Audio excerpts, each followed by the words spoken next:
नमस्कार दोस्तों, जैसा कि आपको ईएसआईसी एसएसओ केविन या फिर उसका वर्क प्रोफाइल ड्यूटी जो भी जानकारी आप लोगों को डिमांड था, उस डिमांड का आज पूर्ति कर रहे हैं इस वीडियो के मार्फत से।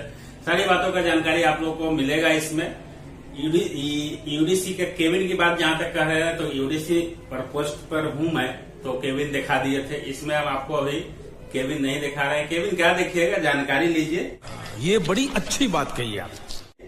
ठीक है, ईएसआईसी एसएसओ का क्या क्या मतलब वर्क प्रोफाइल है, क्या सारी जानकारी आपको इस पर मिल जाएगा। जैसे प्रमोशन हो गया, पोस्टिंग हो गया, बेनिफिट्स हो गया, ट्रांसफर हो गया, ड्यूटी हो गया, वर्क कल्चर क्या है, ईएसआईसी एसएसओ का बड़ा बैंक के मैनेजर से क्या कंपैरिजन में वर्क, यानी सारी बातों का सैलरी क्या है। ठीक है, सारी बातों का जानकारी इस वीडियो में मिल जाएगा। ठीक है, तो चलते हैं, शुरुआत करते हैं दोस्तों। जैसा कि कुछ लोग कमेंट भी किए हैं इस बात को, और कंफ्यूजन भी है, बहुत सारे लोगों को कंफ्यूजन है कि कहीं 3 पोस्ट तो नहीं है, एसएसओ, मैनेजर ग्रेड 2 और सुपरिटेंडेंट, तीनों पोस्ट अलग अलग तो नहीं है। नहीं ऐसा बिल्कुल नहीं है, तीनों पोस्ट सेम है।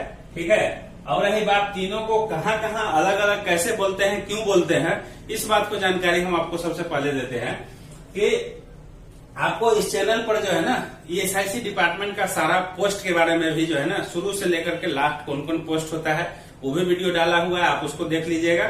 सारा पोस्ट और सारा पोस्ट का ग्रेड पे क्या उसका पेंशन सैलरी होता है वो भी आपको डाला हुआ है, उसको देख लीजिएगा। इतना ही नहीं, ईएसआईसी का जो स्ट्रक्चर होता है, ब्रांच ऑफिस, एसआरओ, आरओ, वो भी आपको वीडियो डाला हुआ है। अगर आप नए हैं तो उसको भी जाकर देख लीजिएगा। ठीक है, वीडियो लिस्ट में आपको मिल जाएगा। ठीक है, आरओ क्या होता है, हेडक्वार्टर क्या होता है, एसआरओ क्या होता है, ठीक है, ब्रांच क्या होता है, ब्रांच ऑफिस क्या होता है। ठीक है, वो सारी जानकारी आपको मिल जाएगा। अब आते हैं उसी के बारे में कि इसका पोस्टिंग अगर देखा जाए ना तो इस वैकेंसी एसएसओ को वैकेंसी का जो है 3 जगह पोस्टिंग होता है। पहला पोस्टिंग, अब ऐसा नहीं पहला, आपको कहीं भी मिल सकता है, तीनों जगह में से कहीं भी मिल सकता है। एक पोस्टिंग फील्ड में मिलेगा, दूसरा आपको ब्रांच ऑफिस में मिलता है, और तीसरा आरओ या एसआरओ के ब्रांचेज में मिलता है। ठीक है, आरओ और एसआरओ में ब्रांचेज होते हैं, छोटे छोटे बहुत सारे ब्रांचेज, जो आपको इस वीडियो में मिल जाएगा कि कौन कौन सा ब्रांच होता है, वो सारी जानकारी दी हुई है। ठीक है, तो आरओ में पोस्टिंग होता है। अब रही बात कि जब उसका पोस्टिंग फील्ड में होता है तो वहां वो एसएसओ कहलाते हैं, सोशल सिक्योरिटी ऑफिसर, या फिर इंस्पेक्टर भी उसको कह सकते हैं। ठीक है, एसएसओ, ठीक है, फील्ड में। अगर वही उनका पोस्टिंग अगर ब्रांच ऑफिस में होता है, ठीक है, जो भी ईएसआईसी का ब्रांच ऑफिस है, जहां हम अभी पोस्टेड हूँ ईएसआईसी के ब्रांच ऑफिस में ही, तो ब्रांच ऑफिस में अगर होता है तो वहां ब्रांच मैनेजर के पोस्ट पर आते हैं वो। ठीक है, वहां उनको ब्रांच मैनेजर कहा जाता है। ठीक है, वहीं अगर आरओ या एसआरओ के किसी ब्रांचेज में होता है तो फिर वहां जो है वो ऑफिस सुपरिटेंडेंट कहलाते हैं। अब आई बारी बारी से कहा क्या काम करना पड़ता है, सारी बातों की जानकारी देते हैं। फील्ड में अगर होते हैं तो फील्ड वर्क, ठीक है, एज एन इंस्पेक्टर, जो भी फील्ड वर्क है वो इंस्पेक्टर की तरह काम होता है। कंपनी इंस्पेक्शन, उनका काम ही होता है कि जो भी कंपनी है जो ईएसआईसी कवरेज के अंतर्गत आता है उसको इंस्पेक्शन करना कि कहीं वो गलत तो नहीं कर रहा है, ईएसआईसी का जो रेवेन्यू है उसको कहीं छिपा तो नहीं रहा है, इसी बात का इंस्पेक्शन वो करते हैं। ठीक है, सर्वे करते हैं एरिया का, जो भी उसका उनका अपना एरिया होता है उस एरिया का सर्वे करते हैं कि कौन कौन सा कंपनी है जो ईएसआईसी एक्ट के अंतर्गत आता है, नहीं आता है। अब ईएसआईसी एक्ट की बात अगर कर रहे हैं तो आपको एक बुक आता है ईएसआईसी 1948 एक्ट जो है, एक बुक आता है। इसमें जो है ना एसएसओ का सेक्शन 45A में एसएसओ का सारी बातों का जानकारी दिया हुआ है, और उसी बातों से जानकारी से ही हम आपको भी बता रहे हैं। चाहे हम अपने वर्क कल्चर को देख करके जो जानकारी मुझे प्राप्त है उसी से हम आपको बता रहे हैं। तो आप अगर विशेष जानकारी, ज्यादा जानकारी अगर आप चाहते होंगे तो ईएसआईसी 1948 एक्ट बुक ले लीजिएगा, उसका चैप्टर है 45A सेक्शन 45A, वहां पर सारा जानकारी दिया हुआ है, उसको आप देख लीजिएगा। ठीक है, अगर अब आ गए सर्वे की बात, तो वही जो कवरेज में आता है उसको सर्वे की बात है। रेवेन्यू कलेक्शन, यानी जो मतलब बहुत सारे कंपनी ऐसे हैं जो रेवेन्यू को छिपा करके रखते हैं, बाकी बहुत दिन से रखे हुए हैं, तो उसको जाकर के इंस्पेक्शन करना और रेवेन्यू के लिए उसको मतलब बताना कि भाई आपका इतना पैसा बाकी है डिपार्टमेंट का, तो आप उसको जमा कीजिए, वही विजिट करते हैं। तो ये हो गया एसएसओ के फील्ड में वर्क। अब आइए ब्रांच मैनेजर जो है, ब्रांच ऑफिस में क्या क्या वर्क होता है। ब्रांच ऑफिस में जो भी ईएसआईसी के आईपी होते हैं, इंश्योर पर्सन, मतलब इट मीन जिसका पैसा कटता है ईएसआईसी का, जैसे पीएफ का कटता है उसी तरह ईएसआईसी का भी कटता है। ईएसआईसी का बेनिफिट के बारे में कभी बताएंगे तो उसमें बता देंगे। तो जिसका पैसा कटता है उसको जो जो बेनिफिट मिलता है उस बेनिफिट को सुनिश्चित करना कि उसको सही से मिले, क्लियर मिले, उसका बेनिफिट रुके नहीं। ठीक है, ब्रांच ऑफिस में यही उनका काम होता है। उसके बाद एक्सीडेंट रिपोर्ट, अगर किसी कंपनी में उसी आईपी का अगर कंपनी में काम कर रहा है तो अगर किसी तरह का उसको एक्सीडेंट हो जाता है तो उसका सुनिश्चित करना, एक्सीडेंट रिपोर्ट का जांच पड़ताल करना कंपनी में कि सही कंपनी में हुआ है कि नहीं हुआ है। फिर उसका जो डॉक्यूमेंट्स होता है वो डॉक्यूमेंट्स लेकर के उसको अगर लाइक है मतलब सही है तो उसको फिर अप्रूव करके उसको बेनिफिट देना। ठीक है, उसके बाद वही क्लेम सेटलमेंट। क्लेम सेटलमेंट में आपको ब्रांच ऑफिस में जनरली जो होता है ना, एसबी पेमेंट जो सिकनेस बेनिफिट होता है, ईएसबी एक्सटेंडेड सिकनेस बेनिफिट होता है, टीडीबी टेम्पोररी बेनिफिट होता है, एमबी मैटरनिटी बेनिफिट होता है, मेडिकल बोर्ड भी होता है, फ्यूनरल एक्सपेंसेज, डीबी, ठीक है, dependent benefit, PDB permanent dependent benefit, ये सब बात हम आपको वीडियो में बताए हुए इससे पहले भी। ठीक है, ऑफिस रिकॉर्ड, ये सब बेनिफिट सुनिश्चित करना होता है, क्लेम को सेटलमेंट करवाना होता है। ठीक है, और ऑफिस जो है रिकॉर्ड जो भी होता है उसका मेंटेन करवाना, जो भी स्टाफ है ऑफिस में, ब्रांच ऑफिस में, उसको उसमें स्टाफ के द्वारा ही सारे ऑफिस का रिकॉर्ड को मेंटेन करके रखना। ठीक है, मंथली, क्वार्टरली और ईयरली रिपोर्ट जो भी होता है वो आरओ एसआरओ से अगर डिमांड किया जाता है या फिर नहीं भी डिमांड किया जाता है तो ईयरली, मंथली, क्वार्टरली उसको उस रिपोर्ट को एसआरओ आरओ में भेजना। ठीक है, एक चीज और आपको बता दूं कि अगर एसएसओ देखा जाए, ईएसआईसी में सबसे पहली बात कि एसएसओ लेवल से ही जो है ना ऑफिसर पोस्ट हो जा रहा है चालू, और वो साइनिंग अथॉरिटी है किसी भी, चाहे वो फील्ड में रहे, ब्रांच ऑफिस में रहे या फिर ब्रांचेज में, एसआरओ में, आरओ में रहे, साइनिंग अथॉरिटी है। यानी कोई भी काम उनके बिना, उनके साइन के बिना आगे नहीं बढ़ेगा। चाहे वो एसआरओ में भी कोई फाइल हो, एसएसओ के साइन के बिना आगे नहीं बढ़ेगा।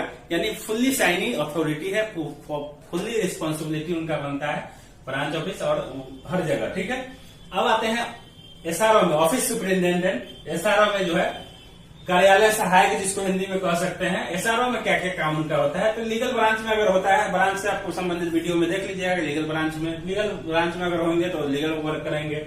ठीक है, इंस्पेक्शन में होंगे तो इंस्पेक्शन का वर्क करेंगे। जो भी एसएसओ, अगर जो फील्ड में एसएसओ होगा वो इंस्पेक्शन करके अगर रिपोर्ट देगा तो उस रिपोर्ट के आधार पर जो है उसका रेवेन्यू का कलेक्शन करेंगे। बेनिफिट ब्रांच में अगर होंगे तो बेनिफिट से संबंधित, ठीक है, इट मीन ब्रांच ऑफिस में जो भी बेनिफिट मिलता है, अगर वह ब्रांच ऑफिस से ब्रांच मैनेजर के अंतर्गत अगर लगता है कि कोई सस्पिशन है, नहीं अप्रूव होने वाला है, कुछ कमी है, तो फिर वो एसआरओ में या आरओ में भेजते हैं। तो वहां से बेनिफिट ब्रांच से जो है उसका अप्रूवल आता है, उस मतलब वहां जो है अथॉरिटी उनके पास चला जाता है, बेनिफिट के पास। तो ठीक है, तो बेनिफिट से वर्क रिलेटेड संबंधित तो काम करेंगे। वहां रिकवरी ब्रांच में अगर रहेंगे तो रिकवरी से संबंधित होगा।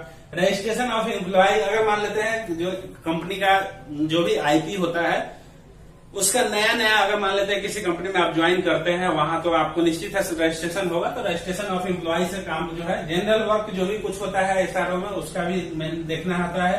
फाइनेंस से संबंधित वर्क एसआरओ में फाइनेंस ब्रांच भी होता है, जिससे सभी एम्प्लॉय, एसआरओ और आरओ में भी होता है फाइनेंस ब्रांच, जिसमें सभी एम्प्लॉय का जो ईएसआईसी के एम्प्लॉय है उसका सर्विस, सैलरी या फिर जो भी बेनिफिट जाता है उससे संबंधित वर्क देखना पड़ता है। तो फाइनेंस में, उसके बाद अपॉइंटमेंट, अगर एडमिन ब्रांच में है, ईएसआईसी के एसआरओ में या आरओ में एडमिन ब्रांच में है तो वहां उसको जो भी नए, जैसे आप लोगों का अगर सिलेक्शन होकर आएंगे तो वहां भी अपॉइंटमेंट का जो है एसएसओ के द्वारा ही जो है अपॉइंटमेंट किया जाता है, उसी के साइनिंग अथॉरिटी से आगे बढ़ता है। ठीक है, विजिलेंस से अगर संबंधित कोई काम होगा तो वो भी उनके अंतर्गत आता है। यानी उनका वर्क प्रोफाइल यही हो गया, लगभग यही है। अब आप लोगों का कुछ कमेंट जो हम आपको इससे पहले कम्युनिटी टैब में भी डाले थे कि जो आप लोगों को पूछना है उसको पूछ लीजिए, तो उसी में से कुछ वो भी है और कुछ हमारे मन से भी जो आया है उस बात का ही आपको रही बात क्लियर कर दे रहे हैं। ठीक है, तो इसमें प्रमोशन की बात कर रहे हैं, तो प्रमोशन इसके बाद अगर देखा जाए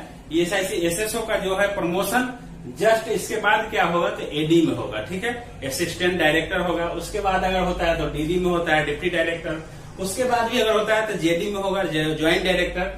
अब रही बात है होगा कितने दिन के बाद, तो लगभग 3 से 4 साल।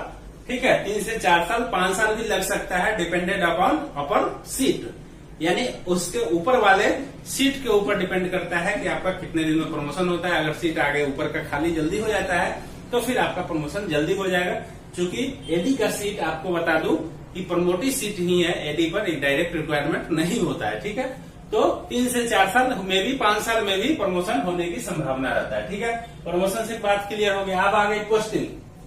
बहुत सारे लोग का कमेंट था कि सर पोस्टिंग होम पोस्टिंग मिलता है कि नहीं, कहाँ पोस्टिंग मिल सकता है। तो पोस्टिंग आपको डिपार्टमेंट अपने अनुसार देगा, आपके अनुसार नहीं देगा। डिपार्टमेंट जो है आपको वो अपने अनुसार उसको जहां भी सीट का लगेगा कि खाली है, जहां वर्क का जरूरी है, जिस स्टेट में, जिस रीजन में, जिस आरओ में, जिस एसआरओ में, वहां आपको पोस्टिंग देगा। वो आपको खुद पर चॉइस पर नहीं देगा, वो डिपार्टमेंट अपने चॉइस से, अपने मतलब सीट वैकेंट के अनुसार जो है वो पोस्टिंग देगा। In anywhere in India, all over India में आपको कहीं भी पोस्टिंग मिल सकता है। ठीक है, उसके बाद बेनिफिट, आपको बेनिफिट जो भी सेंट्रल गवर्नमेंट एम्प्लॉय का ऑफिसर को बेनिफिट मिलता है, सारे बेनिफिट आपको मिलेगा। जैसे एलटीसी हो गया, मोबाइल रिचार्ज का हो गया, चाइल्ड एजुकेशन हो गया, लीव हो गया, सारे बेनिफिट आपको मिलेगा। ठीक है, उसके बाद आ जाइए ट्रांसफर का। बहुत सारे लोग ट्रांसफर पॉलिसी के बारे में पूछे हैं, और जो होम स्टेट ट्रांसफर मिलेगा कि नहीं, स्पाउस ग्राउंड ट्रांसफर मिलेगा कि नहीं। तो उससे भी संबंधित बात आपको बता दूं कि ट्रांसफर पॉलिसी में इसमें क्या है, कोई जैसे ईएसआई, यूडीसी और एमटीएस में क्या था कि 3 साल आपको सर्विस पीरियड कंप्लीट करना पड़ेगा, उसी के बाद आप ट्रांसफर लगा सकते हैं। लेकिन यहाँ आपको ऐसा कोई भी बॉन्ड नहीं है कि आपको 3 साल कंप्लीट करना है। आपका अगर मान लेते हैं कहीं पोस्टिंग होता है, आज अगर पोस्टिंग हुआ तो आप कल भी ट्रांसफर लेटर लिख सकते हैं। ठीक है, लेकिन इसका ये गारंटी नहीं है कि आपको कल ट्रांसफर मिल ही जाएगा।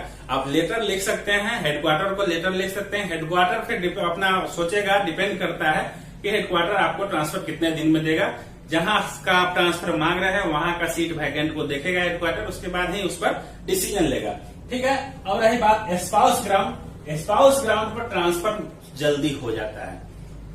ठीक है, स्पाउस ग्राउंड अगर इन केस मान लेते हैं आपकी वाइफ हो या फिर आप लेडी मतलब फीमेल है तो आपके हस्बैंड हो, अगर कोई जॉब में है तो स्पाउस ग्राउंड पर आपको ट्रांसफर जल्दी दे देता है। ठीक है, आप स्पाउस ग्राउंड ट्रांसफर लगा सकते हैं। ठीक है, बहुत जल्दी मिल जाता है। स्पाउस ग्राउंड ट्रांसफर एकदम स्ट्रॉन्ग ट्रांसफर है अगर देखा जाए तो। होम स्टेट की बात है तो वही होम स्टेट का क्लियर कर ही दिए कि आपको होम स्टेट में मिलेगा नहीं मिलेगा। हाँ, दूसरे स्टेट में कहीं अगर मिलता है तो फिर आप वहां से कल होकर के भी आप ट्रांसफर लेटर लिख सकते हैं होम स्टेट का, लेकिन आपको ट्रांसफर तभी मिलेगा जब आपको होम स्टेट में सीट वैकेंट रहेगा। ठीक है, उसके बाद आ जाइए ड्यूटी। ड्यूटी आपको मंडे टू फ्राइडे होता है 10 से 6। किसी किसी रीजन में आपको जिस समय के अनुसार होता है, जैसे हम गुजरात में भी हूं तो यहाँ पश्चिम थोड़ा सूरज का उगने का भी टाइमिंग देखा जाता है। तो किसी किसी रीजन में आपको जो है ना 9:30 से 5:30 भी है ड्यूटी। ठीक है, 9:30 से 5:30 ड्यूटी है, और किसी किसी रीजन में आपको 10 से 6 है। जैसे गुजरात में अभी हमारा 10 से 6 ड्यूटी है। ठीक है, 8 घंटे का ड्यूटी होगा, मंडे टू फ्राइडे ड्यूटी होगा, यही है ड्यूटी रोस्टर। ठीक है, वर्क कल्चर की बात करें तो वर्क कल्चर बिल्कुल बहुत ही अच्छा है। देखा जाए तो एकदम नॉर्मल है, ज्यादा कोई प्रेशर नहीं रहता है, बहुत अच्छा वर्क कल्चर है। ठीक है, मेरे अनुसार। अगर उसके बाद कुछ लोगों का कमेंट था कि SIC SSO versus bank PO. ठीक है, कोई भी बैंक का हो पीओ, तो बैंक पीओ का जैसा कि देखिए हमारे भी बहुत सारे फ्रेंड है, ऐसा नहीं है कि नहीं है, बहुत सारे फ्रेंड है जो बैंक पीओ में है। दो लोगों का जो जैसा रिव्यू आता है वो लोग बताते हैं कि बहुत वर्क का बहुत प्रेशर है। तो उसके अनुसार, चूंकि हम बैंक पीओ में है तो नहीं, इसके तो कैसे बताऊं, लेकिन जैसा रिव्यू हम सुनते हैं और यहाँ जो हम अपने ब्रांच मैनेजर या फिर एसएसओ का जो वर्क देखते हैं उसके कंपेरिजन में हम आपको यही बता पाएंगे कि वहां के वर्कलोड से यहाँ का वर्कलोड बहुत कम है, रिलैक्स है। जो भी उनका रिव्यू आता है उससे हम आपको यही बात बता सकते हैं। और कुछ बच्चे हैं versus ECGC PO. ECGC PO के बारे में उतना नहीं जानकारी है मुझे, तो उसके बारे में नहीं बता पाएंगे। लेकिन बैंक पीओ से एसएसओ का बहुत ही रिलैक्सेबल जॉब है। ठीक है, आगे आ जाइए सैलरी। सैलरी में आपको देखा जाए तो ये ग्रेड पे 4600 में आता है, 7th पीसी में। ठीक है, 7वें वेतन आयोग में अगर देखा जाए तो ग्रेड पे 4600 में आता है, और इसका बेसिक जो है 44,900 आता है। जो अभी आपको डीए जो है, डियरलेंस एलाउंस, अभी आपको 31% है। एचआरए आपको डिपेंडेंट अपॉन सिटी होता है, और टीए आपको डिपेंडेंट अपॉन सिटी होता है। जो आपको X city, Y city and Z city होता है, वो एक्स सिटी में क्या सैलरी बनेगा, वाई सिटी में क्या सैलरी बनेगा, जेड सिटी में क्या सैलरी बनेगा, वो आपको नेक्स्ट वीडियो जो एक ईएसआईसी एसएसओ का सैलरी स्ट्रक्चर वीडियो हम बना कर डाल देंगे, उसमें आपको सैलरी के बारे में सारा जानकारी मिल जाएगा। अगर